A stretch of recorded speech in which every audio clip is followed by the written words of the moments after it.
The sun was a brutal white-hot coin in the sky, baking the mud of the rice paddy around my ankles. My back ached with a familiar dull throb, a constant companion since I'd been old enough to stand in these fields with Ma and Pa Lin.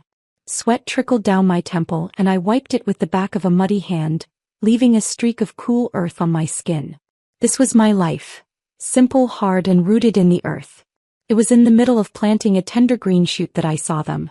Two figures, alien and out of place in their crisp city clothes, picking their way along the narrow path bordering the field. A man and a woman. They stopped, their eyes scanning the workers before landing with unsettling precision on me. My heart hammered against my ribs, a frantic bird in a cage. I didn't know them, but some primal instinct, a thread of fate pulled taut, screamed that my world was about to shatter. The woman, her face a mask of carefully controlled emotion, spoke first. "Lily, is that you?" My name, the one Ma and Pa Lin had given me, sounded foreign on her lips. I just stared, my fingers clutching the rice seedling so tightly I nearly crushed it. "I'm Clara Vance," she said, her voice trembling slightly. "And this is Robert Vance. We believe you are our biological daughter." The earth seemed to tilt beneath my feet. The words switched at birth, floated between us, surreal and impossible. They told a story of a chaotic hospital, a harried nurse, and a mistake that had sent me here and their cherished, sickly daughter, Isabella, to a life of privilege in the city. Now they had found me. Now they wanted to take me home. Leaving the Lins was like tearing out a piece of my own soul. Their quiet, weathered faces were etched with a grief they were too stoic to voice. They had given me everything they had: love, food, a moral compass, and they asked for nothing in return. "Go, Lily," Pa Lin had said, his voice rough with emotion. "Your path is different. Don't worry for us." The Vance house was a palace of cold marble and silent rooms. It smelled of antiseptic and expensive perfume, a stark contrast to the earthy, living scent of the countryside. Isabella was a wisp of a girl, pale and beautiful like a porcelain doll, with large luminous eyes that seemed to see right through you. She was polite, but a constant, watchful tension hung in the air around her. A week after my arrival, my parents gathered me in the opulent living room. The choice was presented to me like a menu at a fine restaurant. "Lily, you've had a difficult transition," Robert Vance began, his tone that of a benevolent sea. "We want to secure your future. It's time to consider marriage." Two men stood before me. My stomach churned. One was Julian Hart. He wore a shabby though clean jacket and leaned heavily on a cane, his right leg dragging slightly. His eyes, a soft shade of hazel, met mine with a look of such profound understanding and gentleness that it made my chest ache. He seemed safe. The other was Major Mark Thorne. He stood ramrod straight in his crisp military uniform, his jaw set, his gaze icy and dismissive as it swept over me before settling, with unmistakable intensity, on Isabella. He was everything Julian was not: powerful, imposing, and utterly unattainable. "Julian has a gentle spirit," Clara said, her hand patting my arm. "He may not have much, but his feelings for you are genuine. Mark, however, comes from an excellent family. His future is limitless. He and Isabella are a perfect match, of course, but the decision is yours." The words were a carefully laid trap, coded in false concern. In their eyes I saw the calculation. The broken man for the broken girl. The prize for their real daughter. Isabella, seated on the plush sofa, gave a delicate cough. "Sister, please don't hesitate on my account. I know you favor Julian. I would never stand in your way." Her voice was a soft melody of false magnanimity. I looked at Julian, at his feigned limp, at the sorrow in his eyes that I now recognized wasn't for me, but for the pale girl behind me. I looked at Mark Thorne, whose contempt for me was a physical force. I looked at my parents, whose sympathy was a thin veil for their desperation to secure a spare part for their beloved Isabella. And in that moment something inside me broke. Or perhaps it was the first piece of a shattered soul snapping back into place. A memory, sharp and brutal, flashed behind my eyes.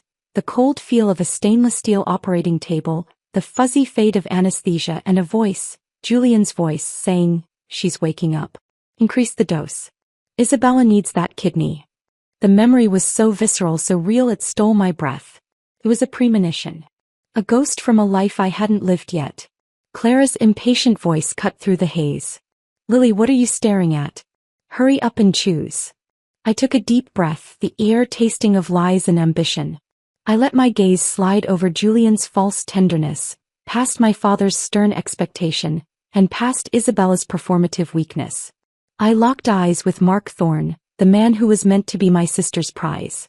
My voice, when it came, was quiet but clear, ringing in the tense silence of the room. I choose Mark Thorne. The silence that followed was absolute, broken only by the sharp intake of Clara's breath. Robert's face turned a mottled purple. Julian's gentle mask shattered, his body going rigid with such shock that he forgot to limp, his bad leg straightening perfectly beneath him. Lily, he stammered, what did you just say? I ignored him, my focus entirely on the stunned Major. I said I choose to marry Mark Thorne. The room erupted. You foolish girl. Robert roared, slamming his hand on a mahogany table. Mark is for Isabella. What could you possibly offer him? I met his fury with a calm I didn't feel. Didn't you say the choice was mine? I think Major Thorne has a bright future. He's handsome. Marrying him would secure my life. Isn't that what you want for me? Security. I was throwing their own hypocrisy back at them, my words frank and pragmatic. Mark Thorne's face, which had been startled, now darkened with pure contempt. You must be dreaming, he spat, his voice like ice. I would never marry a woman like you. Isabella burst into tears, a flawless performance of heartbreak. How could you? You know I love him. Julian rushed forward, inserting himself between me and Mark, his face a canvas of hurt. Lily, you're doing this to punish me, I know it. But he doesn't want you. You'll only humiliate yourself. Have you forgotten our promises? Have you forgotten who saved you? His words were a rehearsed script, designed to trigger my insecurities. In another life they might have worked. I looked at him, my head tilted. Julian, I asked softly, does your leg hurt? His face went bone white. He glanced down, realizing he was standing squarely on both feet, and immediately slumped back into his limp, a flicker of panic in his eyes. I was just too upset, he mumbled. I turned back to the room. It seems I've caused a scene. But my decision is made. Without another word, I turned and walked towards the grand staircase, leaving a room full of stunned, furious people in my wake. The game had changed. I had torn up their script. And for the first time since I'd arrived in this gilded cage, I felt a spark of something that felt like power. It was short-lived. As I reached the top of the stairs, my father's voice thundered from below, all pretense of paternal care gone. Stop her. She is not to leave this house. I was a prisoner again. But this time I was a prisoner who knew the layout of her own cage. And I was just beginning to learn how to fight. The door to my bedroom slammed shut with a finality that echoed in the marrow of my bones. The key turned in the lock with a soft, cruel click. I was alone, trapped in a room that was both opulent and utterly barren. Silk curtains, a four-poster bed, a vanity of polished rosewood. It was a doll's house, beautiful and suffocating. I stood there for a long moment, my back pressed against the cold wood of the door, listening to the receding footsteps. The silence that followed was heavier, more menacing than any shouted insult. It was the silence of a plan gone awry, of predators regrouping. My declaration had been a reckless act of defiance, a grenade tossed into the middle of their meticulously laid plans. Now I had to face the fallout. I walked to the window, but my view of the world was already barred. Thick wooden planks had been nailed across the frame from the outside, blocking the moonlight, turning my room into a sealed tomb. They had been prepared for my rebellion.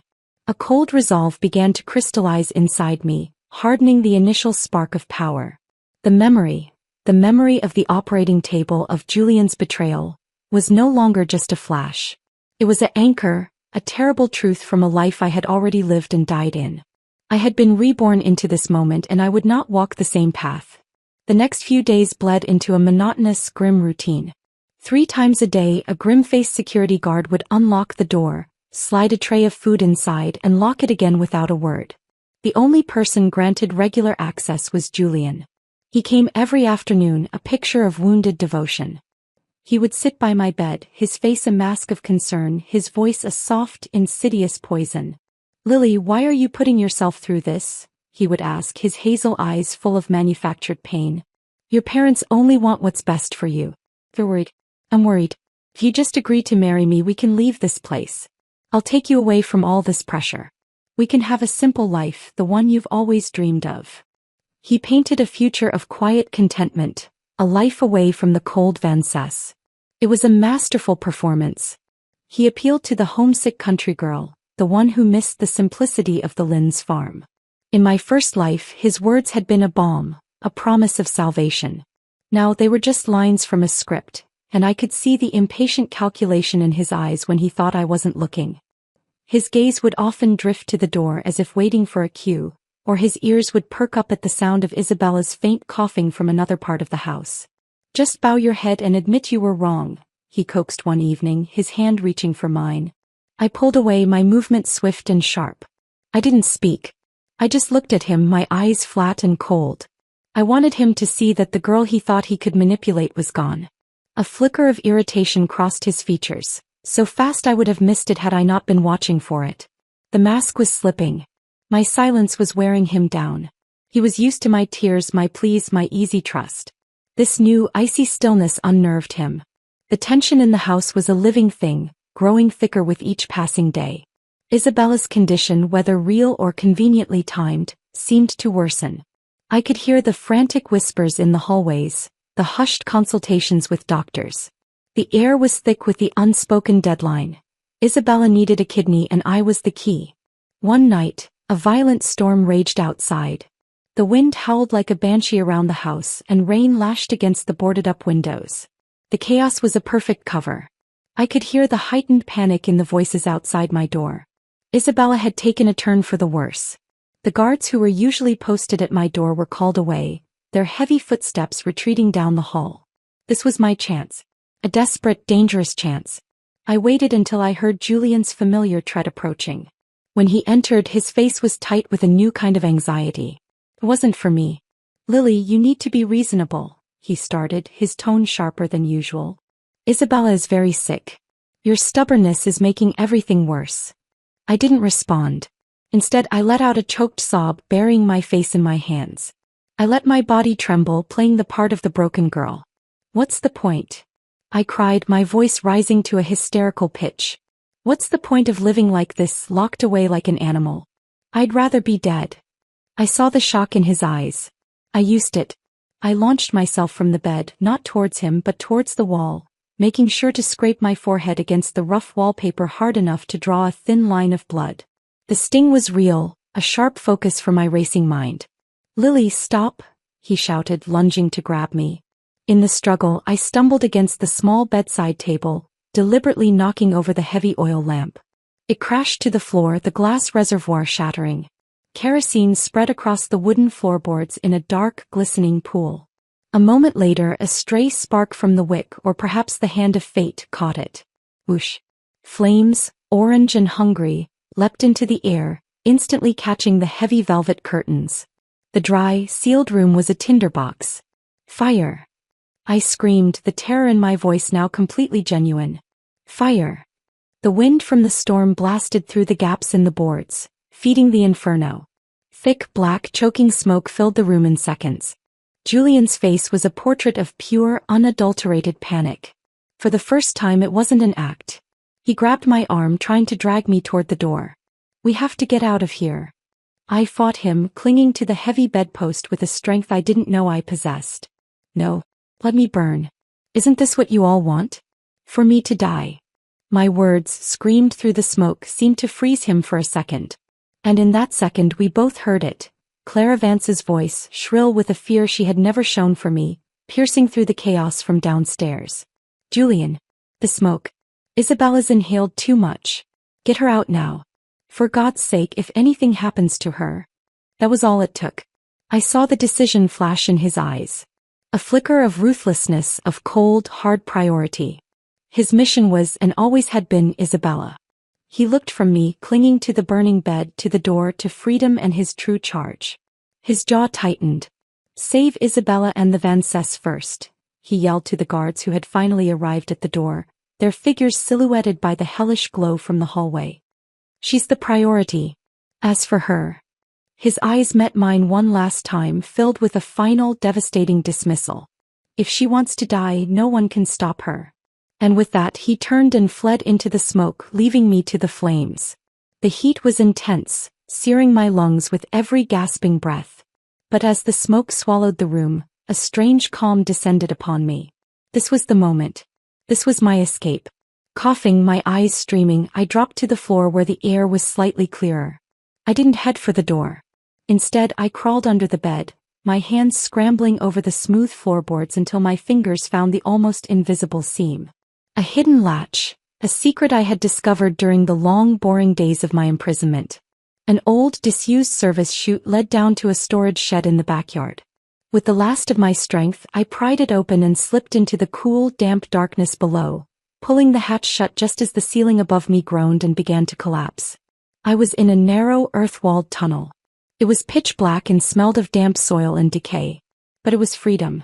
I crawled, my hands and knees scraping against the rough ground, guided only by instinct and the desperate will to live. When I finally pushed open a loose board in the shed wall and tumbled out into the rain-soaked night, the cold air was the sweetest thing I had ever tasted. I lay on the wet grass, gasping, watching the orange glow of my former prison lighting up the sky. Behind me, Lily Vance was dying in that inferno. The woman who crawled out of that tunnel, covered in soot and resolve, would have a different name, a different destiny. I got to my feet, my body trembling with adrenaline and exhaustion. I didn't look back. I turned my face to the storm and ran into the darkness, towards the south, and towards a future I would carve out for myself. I ran. My lungs burned, not from smoke now but from the cold, rain-laced air and the sheer animal terror of being caught. The world was a watercolor of grays and blacks, the storm doing me the mercy of washing away my tracks and muffling the sound of my flight. I didn't follow the roads but cut through fields and woods, my peasant's instinct for land guiding me south. The fine silk nightdress I still wore was soaked and torn, clinging to my skin like a shroud. Each snap of a twig, each distant shout from the Vance estate, sent a fresh jolt of lightning through my veins. For 3 days I moved like a ghost. I used the little money I'd always kept hidden in a small pouch, a habit from my life with the Lynns, a lesson in always being prepared for a rainy day. It was enough for a few stale buns and a ticket on a crowded, reeking bus heading towards the coastal industrial districts. I squeezed into a corner seat, pulling the hood of a cheap, stolen jacket low over my face. The other passengers were migrants and laborers, their faces etched with a weariness I now shared. I was just another nameless soul fleeing one hardship for another. Exhaustion was a physical weight, dragging at my limbs and clouding my mind. Every time I closed my eyes, I was back in that inferno, not the heat, but the coldness in Julian's eyes as he condemned me. If she wants to die, no one can stop her. The words were a brand on my soul.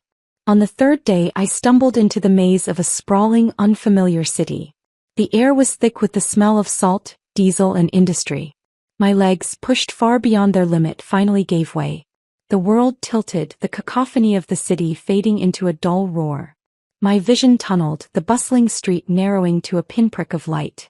The last thing I saw before darkness swallowed me was a pair of scuffed military-style boots, stained with machine oil, stopping beside my crumpled form. Consciousness returned slowly, accompanied by the scent of strong soap and metal. I was lying on a firm, narrow bed, a rough wool blanket pulled up to my chin. The room was small and Spartan, whitewashed walls, a single wooden chair, a small table with a chipped enamel wash basin. It was clean, utilitarian, and utterly alien. "You're awake." The voice was a low baritone, devoid of the false gentleness I'd grown accustomed to. It was simply a statement of fact. I turned my head, my body protesting with a chorus of aches. The man from the boots stood in the doorway. He was tall, with the upright posture of a soldier, but he moved with a slight, stiff hitch in his left leg. He wore a simple worker's undershirt and his arms were corded with muscle. His face was all sharp angles and quiet intensity, his eyes a calm, observant gray. He held a steaming bowl of noodles. He placed the bowl on the small table next to the bed. "Eat," he said, then sat in the chair, his movements economical, his gaze steady but not intrusive. My every instinct, honed by betrayal, screamed caution. I pushed myself up, wincing. "Who are you? Where is this?" "Alex Miller," he said. "This is my home. You fainted at my doorstep." He didn't offer platitudes or ask prying questions. His silence was a stark contrast to the constant manipulative chatter of the Vance household. Warily I reached for the bowl. The noodles were simple, but the broth was rich and hot. It was the first real warmth I'd felt in days. "Thank you," I murmured, the words feeling strange. He gave a single short nod. In the days that followed, a fragile, silent routine established itself. Alex went to work at a nearby machine shop during the day, returning in the evenings smelling of grease and metal. I stayed in the small apartment, slowly regaining my strength. I cleaned, I mended his few clothes, I cooked simple meals with the provisions he left. Small, practical gestures of gratitude. We spoke little. He was a man of few words and I was a girl with too many secrets. But his presence was not oppressive. It was solid. A rock in the churning sea my life had become. One evening, as I was staring out the single window at the neon signs beginning to flicker on, I broke the silence. "I need to find work." Alex looked up from cleaning a complex-looking gear mechanism at the table. "Doing what?" "I can sew. I grew up in the fields, but my adoptive mother taught me. I'm good with my hands." He considered this, his gray eyes assessing me not as a victim but as a resource. "The night market. Vendors always need help. I'll take you tomorrow." The night market was a revelation. A chaotic, vibrant ecosystem of commerce. The air was thick with the smells of sizzling street food and the sounds of haggling. I saw the potential immediately. The fashions here were a bold, brash copy of what I'd seen in the Vance's world, but with a unique, energetic twist. Flared jeans, colorful shirts with wide collars, platform shoes. I didn't ask Alex for money. Using the last of my own meager savings, I went to the wholesale market at dawn.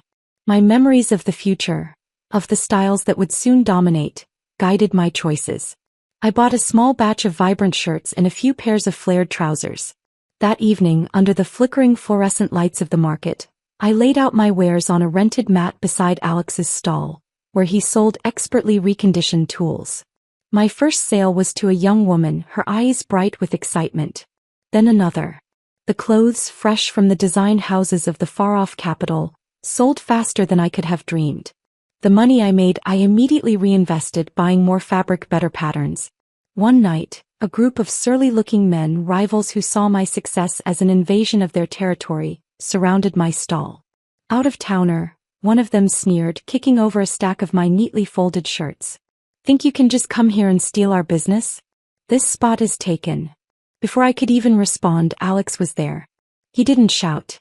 He didn't threaten. He simply stepped forward, his quiet presence suddenly filling the space. He looked at the leader, his gray eyes cold. "The spot is rented. The goods are hers," he said, his voice low and final. "Walk away." The man puffed out his chest, but he looked at Alex's shoulders, at the calm, dangerous certainty in his eyes, and he faltered. He muttered a curse, but he and his companions slunk away into the crowd. Alex turned back to his tools as if nothing had happened. My heart was pounding, but not with fear. With a fierce, protective warmth. He had stood up for me without being asked, without demanding anything in return. Weeks turned into a month. My small stall flourished. I saved every spare coin, and with my growing confidence I made my first big move. I rented a tiny, damp storeroom, bought a second-hand sewing machine, and hired 2 seamstresses from the neighborhood. I was no longer just reselling, I was creating. I designed my own shirts, blending the bold colors of the market with more elegant, tailored cuts. My brand, born from ashes, was taking its first breath. One evening I was going over my ledger, my fingers stained with ink, a small smile on my face. Alex set a steaming cup of tea beside me. "You're impressive," he said, his voice quiet in the small room. "Smarter than most people I've met." The simple praise struck me with a force that Julian's elaborate lies never could. It was honest. Earned. My throat tightened. Across 2 lifetimes, no one had ever looked at my ambition and seen something worthy of respect. In that moment, surrounded by the humble evidence of my own labor, with this quiet, steady man beside me, I felt a flicker of something I thought had died in that fire. Hope. The girl who was Lily Vance was truly gone. The woman I was becoming had a name I had chosen for myself. Lily. And for the first time my future felt like my own. But the past is a ghost that refuses to be buried. And it was waiting for me just around the corner. The rhythm of my new life was a satisfying melody of hard work and quiet triumphs.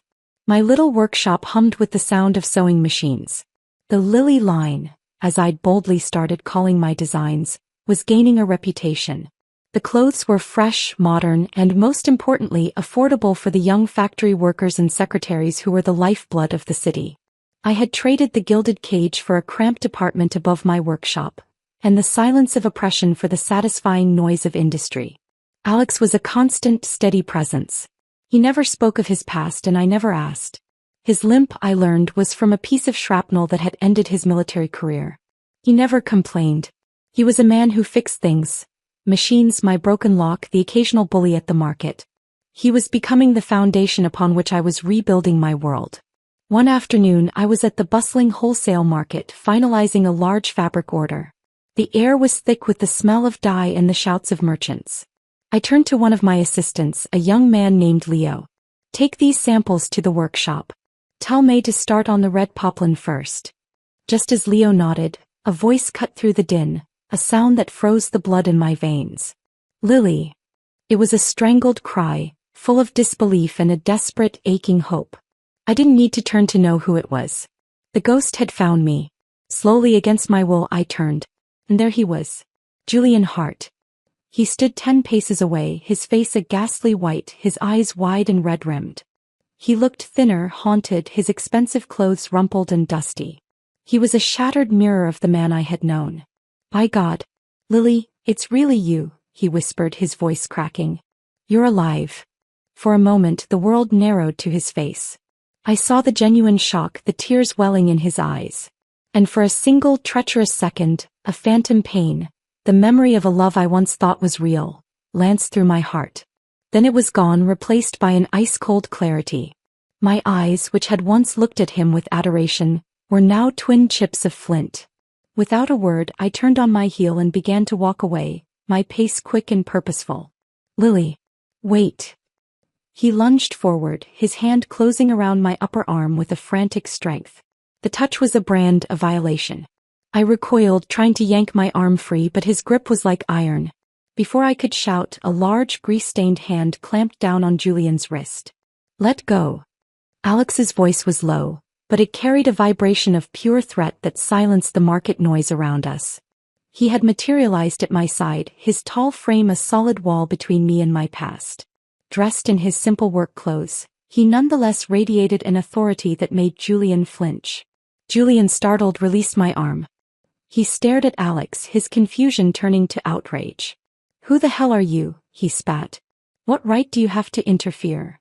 Alex's face was an impassive mask. His grip on Julian's wrist didn't loosen. "She's with me," he said, his voice cold and final. "You don't have the right to touch her." The words, "she's with me," echoed in the space between us. They were a claim of protection. My heart hammered, not with fear but with a fierce, sudden gratitude. I found my voice sharp and icy. "Mr. Hart, show some respect." The crowd of vendors and shoppers had stopped to watch, their murmurs creating a buzzing soundtrack to the scene. Julian's face crumpled. He looked from Alex's unyielding stance to my cold disdain, and something in him broke. "Lily," he pleaded, his voice raw and broken. "How can you look at me like that? You love me. You know you do." My steps faltered. The words, once my entire world, now felt like a pathetic, dusty relic. The pain in my chest was no longer for a lost love, but for the naive girl who had believed in it. I took a deep, shuddering breath and kept walking, leaving him standing there, a portrait of desperate ruin. But Julian was unmoored. My survival was his undoing. The next day he was there outside my workshop gate. The day after he lingered by my stall in the night market. His presence was a constant, shadowy reminder. "Lily, please just talk to me," he would beg, his eyes bloodshot. "Let me explain." I never looked at him. I never responded. What was there to explain? That he had chosen to let me burn? The charred ruins of that room were explanation enough. One afternoon as I was closing the stall, he rushed forward again, grabbing my wrist. His grip was feverish. "Lily, I was wrong," he cried, his eyes wild. "You can hit me, curse me, do whatever you want, but don't ignore me like this. I love you. I regret everything, it's killing me. I can't live without you." I wrenched my hand free, my voice a low, cold whisper. Between you and me there is nothing left. His face went ashen. How can you say that? Because it was never real, I said, my words precise and sharp as scalpels.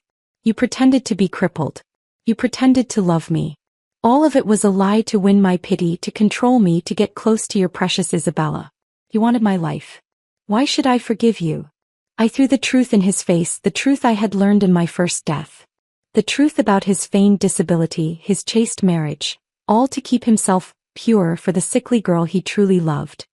He stared at me, his mouth agape, the last of his defenses shattered. He had no script for this. Don't push me, Lily, he whispered, his voice cracking with a dangerous edge. The next day he returned, but he couldn't get close. A military jeep, stark and authoritative, was parked in front of my factory. Several soldiers, their postures ramrod straight, were speaking with Alex, their salutes crisp and respectful. Commander Miller, one of them said. I froze, my blood running cold. Commander? Alex merely nodded. Routine inspection, he said casually, his eyes meeting mine over their heads. Thought I'd stop by. Julian stood rooted to the spot across the street, his face a mask of dawning horror and utter defeat. He had thought Alex was just a crippled, discharged soldier. Now he saw the truth. The man standing by my side was someone whose power and status far eclipsed his own, far eclipsed even the Fiancés. I looked at Alex, this man of quiet strength and hidden rank, who had never felt the need to flaunt his power. A profound, warm certainty settled in my chest. He was my sanctuary. Julian, however, was now a man with nothing left to lose. And a cornered animal is always the most dangerous. The revelation of Alex's rank acted not as a deterrent, but as a final, maddening provocation for Julian. His pursuit twisted, becoming a public spectacle of self-destruction. He was a ghost haunting my new life, and he was determined to drag me back into his grave. By day he would stand outside the factory gates, a bottle of cheap liquor in his hand, his expensive clothes growing increasingly shabby. The sharp, acrid smell of alcohol clung to him like a shroud. By night he would crouch in the shadows outside my apartment building, his voice a ragged, broken thing carried on the wind. Lily, he'd wail, using the name he'd overheard my workers call me. It sounded like a curse on his lips. Come out. See me. I know you still love me. I know it. From my window I would look down at his crumpled form, my heart not softening with pity, but hardening with a cold, detached disgust. He was no longer the cunning manipulator. He was a rabid dog, and I felt nothing. One evening as I returned from the workshop, he emerged from the alley beside my building. He didn't speak. He just dropped to his knees on the hard concrete, the impact a sickening crack that made me flinch. I saw the dark bloom of blood immediately seep through the fabric of his trousers. Lily, I was wrong, he begged, his voice a raw sob. You can hit me, curse me, but don't treat me so coldly. Before I could react, before I could even process the shocking display, he raised a fist and slammed it into his own face. The crunch of cartilage was audible. Blood poured from his nose, splattering onto the ground. A jolt, purely physical, shot through me. It was the shock of witnessing such violent public degradation. But any trace of sympathy was instantly incinerated by the memory of flames. As I stood frozen, Alex was suddenly there. He moved with a quiet, efficient grace, placing his body between Julian and me. He didn't look at the bleeding, kneeling man. His focus was entirely on me. He took my hand, his grip firm and warm, grounding me in the present. Don't be afraid, he said, his voice low and steady. I'm here. The sight of our joined hands was the final trigger for Julian's shattered sanity. His bloodied face snapped up, his eyes blazing with a feral red-rimmed jealousy. Who the hell are you? He shrieked, spittle flying from his lips. She's mine. She's always been mine. Alex's gaze, when it finally turned to Julian, was so icy it could have frozen hell. The air itself seemed to grow cold. From this day forward, Alex said, each word a hammer blow, if you take one more step toward her, if you so much as whisper her name, I will make sure you disappear. Permanently. It was not a shouted threat. It was a promise, delivered with the calm, absolute authority of a man who had the power to see it through. For the first time I saw genuine, primal fear in Julian's eyes. He shrunk back, the fight draining out of him, replaced by the terrified understanding that he had finally encountered a force he could not bully or manipulate. He scrambled backwards, then turned and fled into the darkness, a broken, bleeding creature. But he wasn't finished. A cornered animal always has one last desperate trick. A few days later he returned. And he wasn't alone. He had brought Isabella. She was a horrifying parody of the delicate girl I remembered. Emaciated, her skin stretched taut over fragile bones, she looked like a skeleton draped in fine silk. She leaned heavily on Julian's arm, her breath a faint, wheezing rattle. The sickness that had been my intended death sentence was now clearly claiming its intended victim. "Sister," she whispered, the word a faint exhalation. The sound was a needle of ice in my heart. It wasn't love I felt, but a complicated, bitter sorrow. We were both pawns in this game, though she had been the cherished one. Julian's face was a grim mask of triumph and accusation. "See, Lily," he said, his voice hoarse. "Look at her. She's dying. Can't you stop being angry now? Can't you find it in your heart to forgive?" The sheer, breathtaking audacity of it, using Isabella's failing body as a bargaining chip to assuage his own guilt, unleashed a cold fury within me. I clenched my jaw so tightly I thought my teeth would crack. "Julian Hart," I said, my voice dangerously even. "There is nothing left between you and me. You're pathetic." The word hung in the air, stark and brutal. His face contorted. Tears, real this time of sheer frustration and pain, streamed down his cheeks, mingling with the dried blood. He let out a laugh that was a sob. "Pathetic? If being pathetic is what it takes to make you come back, I'll be the most pathetic man alive." Before I could move, before I could even draw breath to respond, Alex was there. He didn't engage with their drama. He simply stepped to my side, his arms sliding around my waist, pulling me firmly against him into the solid, unshakable fortress of his presence. "Let's go home," he said quietly, his words meant only for me. That single, protective gesture was the final blow. Julian completely shattered. He shoved Isabella aside and she crumpled to the ground with a weak cry. He didn't seem to notice. He began to wail, a high, keening sound of utter despair, beating his fists against his own head. "Lily, how can you do this? How can you abandon me? After everything?" I didn't look back. Guided by Alex's steady arm, I walked away from the wreckage of my past, leaving the two of them, the manipulator and his dying muse, in the dust of the street. Later, I heard through the city's gossip mill that Isabella's condition had deteriorated rapidly. She was sent back to the Vance estate in the countryside, a final, futile attempt to save her. Julian, truly unhinged, was often seen wandering the streets, his hair wild, his clothes in tatters, muttering my name over and over like a broken prayer. I stood in my thriving workshop, surrounded by the vibrant colors of my own creation, the hum of the sewing machines a symphony of my independence. The ghost was still there, but its power over me was fading, replaced by the bright, tangible reality of the life I was building. The past was a corpse and I refused to live in its tomb. In the wake of Julian's final, pathetic collapse, a profound silence settled over my life, the peaceful kind. The ghost had been exorcised, not by a grand confrontation, but by the steady, unwavering reality of my new existence. The constant anxious knot in my stomach, a companion since my arrival at the Vance estate, began to slowly loosen its grip. My business, Lily's line, was no longer just a stall. It was a proper small-scale factory. I rented a larger, sunlit space on a better street.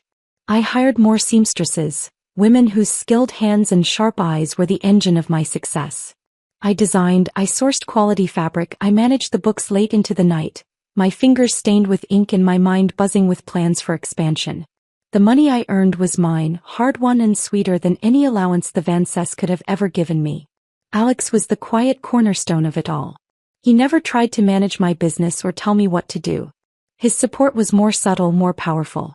He fixed the temperamental electrical wiring in the new workshop. He built sturdy, beautiful display racks for the shopfront I was planning. When a supplier tried to cheat me with substandard material, it was Alex who accompanied me to the meeting, his silent, imposing presence ensuring I got a full refund and an apology without a single raised voice. Our relationship was a slow, quiet river, deepening day by day. We didn't speak of love. There were no grand declarations.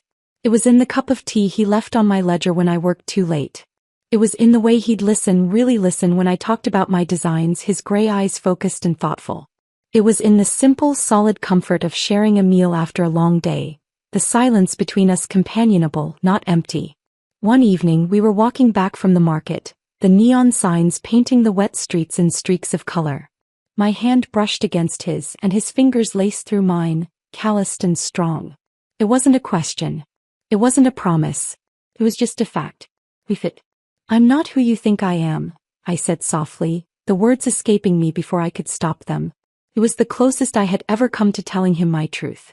He didn't look at me, just kept his gaze on the road ahead, his hand tightening slightly around mine. "I know who you are," he replied. "You're Lily. The woman who built an empire from a market stall. The smartest person I've ever met." Tears pricked my eyes, but they weren't tears of sadness. They were tears of release. He saw me. Not the lost Vance daughter, not the victim, not the pawn. He saw the person I had fought to become. Months turned into a year. The seasons changed, and with them the fashions I created. My designs began to be featured in a local magazine. I started getting orders from boutiques in neighboring cities. The girl from the rice paddies was becoming a name in the regional fashion scene. It was during this time of blooming success that I received a terse, formal letter. It was from Robert Vance. Isabella's condition was critical. The doctors held no hope. He was asking for me. I sat at my desk, the crisp paper feeling vile in my hands. Did I owe her anything? This sister who had been the sun around which my destruction orbited? The memory of her frail, wasted body on the street surfaced, and I felt a pang that was not love, but a deep human pity. She too had been a prisoner, coddled and cherished into helplessness. "I have to go," I told Alex that night. He didn't try to talk me out of it. He just nodded. "I'll come with you." We took the train, the landscape transforming from the gritty industrial coast to the lush, green countryside I remembered. The Vance estate looked smaller, shabbier, as if the life was being sucked out of it along with Isabella's. Clara Vance opened the door. She had aged a decade. Her eyes, when they fell on me, held a complex storm of resentment, grief, and a shocking, grudging respect. She said nothing to me, her gaze shifting to Alex, taking in his quiet authority, before she wordlessly led us to Isabella's room. The room was dark, smelling of medicine and decay. Isabella lay in the large bed, a tiny skeletal figure. Her eyes, too large for her face, fluttered open as I approached. "You came," she rasped, a ghost of a smile on her bloodless lips. "I knew you would." I stood by her bed, Alex a silent sentinel near the door. "Why?" asked, my voice soft. "Why did you want to see me?" Her gaze was unervingly clear. "To see the winner," she whispered. "It was always a competition, though you never knew it. For our parents' love. For Julian's devotion. For a future." A fit of coughing racked her body. When it subsided, she looked at me with a startling lucidity, all pretense gone. "Why is it you who gets to live? Why did God let you live when I was the one who was loved?" There was no malice in the question. It was a genuine, bewildered inquiry from a life that had been given everything except a will of its own. I looked at her, this dying girl who had been my enemy and my reflection, and I felt a profound, aching sadness. "Because Isabella," I said, my voice steady, "my life was never given to me. I had to take it. And that is the only victory that matters." She stared at me for a long moment, and then, incredibly, she gave a weak, slow nod, as if some great mystery had finally been solved. She closed her eyes, exhausted. We left soon after. I never saw her again. A week later, a brief, formal note arrived announcing her passing. There was no invitation to the funeral. I was not family. Not anymore. I stood in my workshop, the note crumpled in my hand. I felt no triumph. Only a quiet, final closing of a long, painful chapter. The last thread tying me to the Vances had been severed. That night I told Alex everything. The whole sordid story. The switch, the manipulation, the fake suitor, the planned organ harvest, the fire, my escape. I told him about the memories that felt like a previous life. I spoke until my voice was hoarse, purging the poison of my past into the quiet, accepting space between us. When I finished, he didn't recoil in horror. He didn't offer empty platitudes. He simply reached out and pulled me into his arms, holding me tightly against his chest. Your past is a country you left, he said, his voice a low rumble against my ear. You are the citizen of your future now. And I am proud to stand in it with you. In his arms, with the weight of my truth finally shared, I felt the last of the ghost's chains fall away. The foundation of my new life was no longer built on the ashes of the old, but on the solid, enduring stone of the present. And it was unshakable. The years began to fold into one another, a tapestry woven with the threads of hard work, quiet love, and growing success. Isabella's death was a final, distant echo from a world that no longer had any claim on me. The Fiancés, I heard through vague rumors, had retreated into obscurity, their wealth and influence seemingly drained along with their adopted daughter's life. My brand, Lily's, grew from a local favorite to a recognized name. I opened a flagship boutique in the city's best shopping district. The small, damp storeroom was a memory, replaced by a bright, modern studio where a team of talented designers now worked under my direction. I was no longer just a seamstress. I was a businesswoman, an employer, a creator. Alex and I married in a simple civil ceremony. There was no family from my side, only my beaming, proud employees and a few of his quiet, respectable friends from his military days. We bought a small house with a garden, a far cry from the Vance mansion, but every brick of it felt like ours. It was a home built on truth and mutual respect, a fortress of peace. We had 2 children. A girl with my dark, determined eyes and a boy with Alex's calm, gray gaze. They were the ultimate affirmation of my new life. Loved not for what they could provide but simply for who they were. I would often watch them playing in the garden, their laughter a sound that healed the last, hidden fractures in my soul. The ghost of the girl I might have been, the sacrificed, the used, the forgotten, finally ceased her whispering. But the past, it seems, always keeps one last bitter card to play. The news came not with a shout, but as a piece of city gossip, passed along by one of my seamstresses. That poor man Hart, you remember him, the one who used to cause scenes? They found him in a flophouse down by the docks. He'd taken his own life. I was in the middle of a fitting for an important client. The pincushion in my hand didn't even tremble. I simply nodded, murmured a non-committal sound and continued my work, pinning the hem of a beautiful silk dress. The client chattered on, oblivious. Later, after the shop was closed and the children were asleep, I stood in the quiet of my living room. Alex came to stand beside me, draping a shawl over my shoulders. Lily, he said softly, using the name only he knew, the name that connected my past to my present. I heard.